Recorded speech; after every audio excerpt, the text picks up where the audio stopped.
Ini masa nerangin. Pasti nonton kemarin lagi materi Manado. Manado, ya? Lama bener saya. Ya aku bener. Cuma satu slide aja banyak banget yang diomongin. Jadi ya ini materi terakhir teman-teman ya. Kita tentang penilaian kinerja. Tadi bisa dibilang penilaian kinerja merupakan salah satu aspek dalam pengembangan karir ya teman-teman ya. Nah terus penilaian kinerja itu apa sih sebenarnya? Penilaian kinerja itu artinya pengukuran dari kinerja yang telah kita lakukan. Nah, caranya gimana? Caranya pertama kita mengenal yang namanya di sini SKP atau sasaran kinerja pegawai. Jadi teman-teman kemarin waktu masuk ke satkernya masing-masing per 1 Februari ya Mas Dede ya kemarin ya. Februari 2001. 1 Februari 2021 itu harus sudah menyusun SKP-nya. SKP itu apa sih? Rencana kinerja dan target yang akan dicapai oleh seorang PNS setiap tahun. Ya. Jadi berarti teman-teman di sini merencanakan kinerjanya mulai 1 Februari sampai 31 Desember. Ya, itu sesuai dengan PP 46 tahun 2011 yang diperbarui oleh PP 30 tahun 2019. Nah, juknisnya dalam penyusunan SKP pakai aturan yang mana? Ada di aturan di Perka BKN nomor 1 tahun 2013. Jadi teman-teman ini udah kita breakdown ya, udah kita rinci ya peraturan-peraturan dari masing-masing SKP dan PKP-nya. Jadi kalau bisa dilihat di layar, apa sih hubungannya SKP, PKP dan tunjangan kinerja gitu kan? Nah tadi dibilang SKP lah rencana kinerja dan target yang akan dicapai oleh seorang PNS setiap tahun. Jadi per tahun ya kalau per tahun, SKP betul. itu per tahun, per awal tahun bikin nanti penilaiannya di akhir tahun. Di akhir tahun betul, walaupun di tahun 2021 ini ada surat edaran Menpan nih. Ya dibikin 2 kali. 2 kali ya. Benar. Januari, Juni dan Juli, Desember gitu kan. Tapi itu nanti teman-teman bisa bertanya dengan Kasubag Kepegawaiannya aja nanti di sana ya. Tapi untuk sementara sekarang biar paham aja dulu nih ya. Kita SKP itu prinsipnya itu setahun. Gitu. Nah, kemudian untuk menilai kinerja kita bulanannya seperti apa itu dinilai melalui penilaian kinerja pegawai PKP gitu kan. Jadi PKP adalah penilaian dari capaian kinerja yang dilakukan PNS yang dinilai setiap bulan gitu loh. Setiap bulan itu nanti ngeliat dari mana? Dari SKP-nya. SKP punya target setahun 12. Artinya di setiap bulan kita punya target 1. Gitu kan ya. Artinya kenapa seperti itu? Kenapa kita harus melakukan penilaian kinerja setiap bulan gitu loh. Pertama ini kita ada penilaian ya, evaluasi dari Menpan RB ya. Menpan RB ya tentang reformasi birokrasi. Nah, kalau kita mau dinilai dalam rangka evaluasi kinerja kita bernilai A, nah evaluasi kinerja kita harus dilakukan 1 bulan sekali. Gitu. Kalau kita dinilainya itu sampai dengan setahun sekali, nilainya adalah E. Gitu loh. Dan semakin banyak item-item yang nilainya A, semakin menguatkan ya nilai tunjangan kinerja kita gitu loh maksudnya. Jadi kalau seandainya nilai kita turun ya bukan hal yang nggak mungkin remunerasi kita atau tunjangan kita turun ya. Gitu kan. Makanya kita harus pelihara ini gitu kan, pertahankan ini gitu. Pertahankan, kok bisa tingkatkan. Betul. Benar. Karena nilai RB itu dipakai salah satunya yaitu untuk menentukan nilai tunjangan kinerja gitu loh teman-teman. Kan ada yang mau remunerasinya turun. Nah itu dia, ada yang mau kan gitu kan maksudnya. Takut cicilan.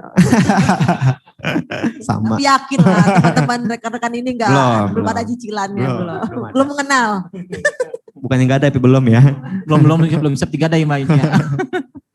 Nah, terus penilaian kinerja pegawai yang dilakukan oleh kita itu kan menjadi dasar dalam pembayaran tunjangan kinerja ya.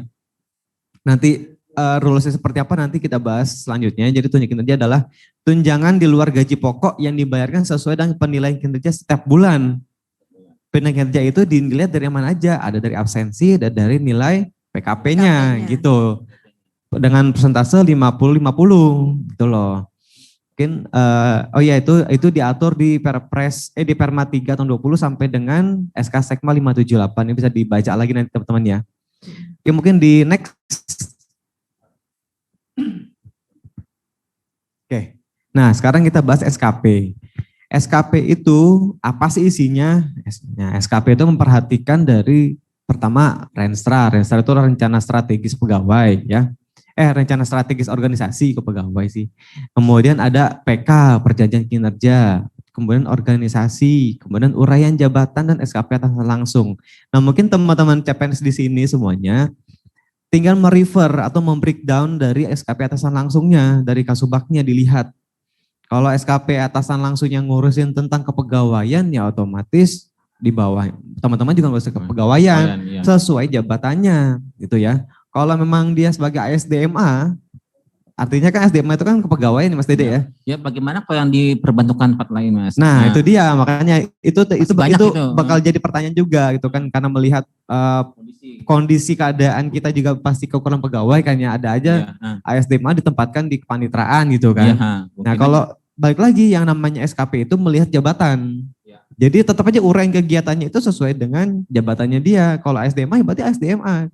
Nah gimana tugas jabatan yang ada di tempat lain gitu kan. Itu sebagai tugas tambahan. Nah, itu nanti bisa dikoordinasikan dengan kasubagnya ya.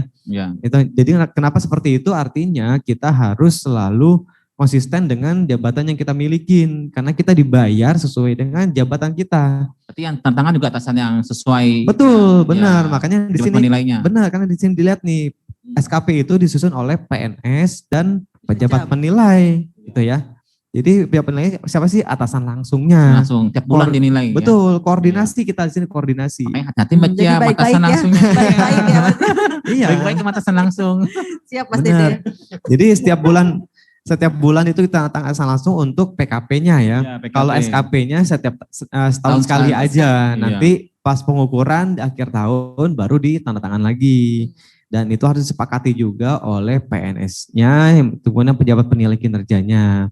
Gitu loh. Dan ini ada beberapa aspek-aspek yang dibutuhkan untuk penyusunan SKP. Pertama aspeknya adalah kualitas, waktu dan biaya. Ini nanti bisa dibaca ya di per-KBKN-nya.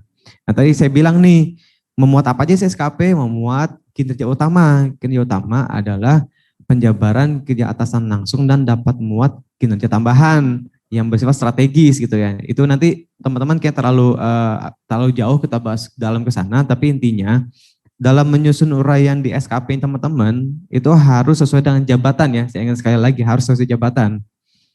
Jadi jangan sampai ada yang jabatannya, ini yang contoh lagi nih ya, misalnya calon prakom fungsional ya. Fungsional. Calon prakom ditempatkan misalnya di bagian keuangan atau yang jauh deh di bawah panmut atau panitraan. Nah, itu nanti gimana PKP atau SKP-nya? Dia harus memuat butir-butir kegiatan yang ada di prakom. Karena dasar pengetahuan jadi. Betul. Ya. Jadi harus berhubungan dengan prakom. Karena apa? Karena untuk diangkat sebagai prakom nantinya, kan dia formasi prakom ya.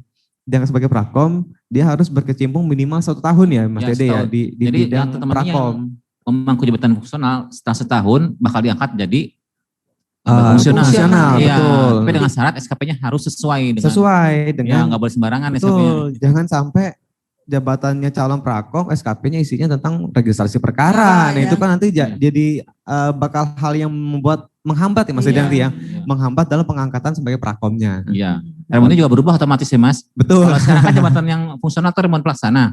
Betul. Karena disetarakan. Nanti pas jadi fungsional tuh benar-benar fungsional. Betul, remon fungsional dan itu beda grade lagi ya, grade 9. Besar itu. Grade-nya besar gitu. Next.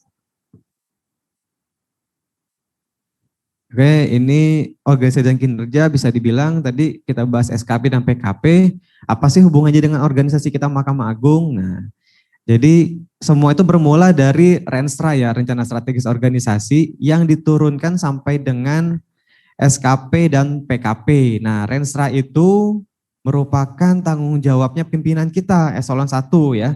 Eselon 1 kita. Jadi nanti dituangkan dalam bentuk rencana kerja tahunan, perjanjian kerja tahunan, sampai dengan menjadi SKP dan PKP teman-teman sekalian di sini gitu loh. Oke, next. Agak dipercepat Mas Hanan. Siap. Sudah ada yang melambai-lambai. Gak apa-apa. Waktu kita sampai jam 1 kok. Kasih kan ngobrol ya Mas Hanan. Hari terakhir. Jadi bisa ya sampai malam. Malam. Jadi, nah ini PK